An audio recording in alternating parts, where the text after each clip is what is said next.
हाँ स्टूडेंट्स, देखिए ratio proportion का ये जो दो क्वेश्चन है, हम लोग रेशियो को इक्वेट करके कैसे बनाते हैं।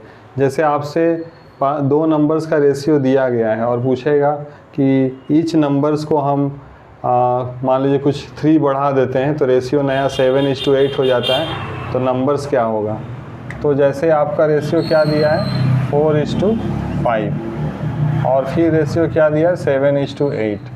तो यहाँ पे आप देखिए कि रेशियो का डिफरेंस इक्वल है, यहाँ रेशियो डिफरेंस 1 है, यहाँ रेशियो का डिफरेंस 1 है, मतलब रेशियो आपका इक्वल है, आप उसको बना सकते हैं। तो यहाँ पे भी दिख रहा है कि कितना डिफरेंस हो गया है, 3 बढ़ गया है, इधर से भी क्या हो गया 3 बढ़ गया है, तो ये सेम हो गया आपका।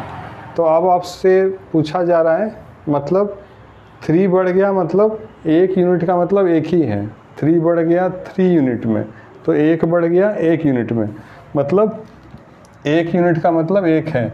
तो आपसे पूछा जा रहा है कि नंबर क्या है, तो नंबर वही क्या हो जाएगा 4, 5 ही हो जाएगा।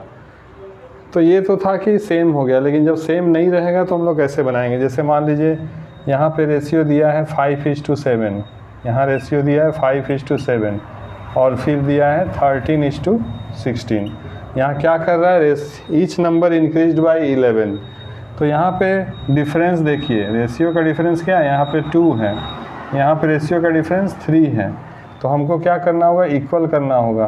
तो उसके लिए हमको इसको 3 से मल्टीप्लाई करना होगा, इसको 2 से। तो नया रेशियो क्या आ जाएगा 3 5 जा 15, नया रेशियो आ जाएगा 3 5 जा 15, 3 7 जा 21 और यहाँ पे आ जाएगा 13 2 जा 26 और 16 2 जा 32।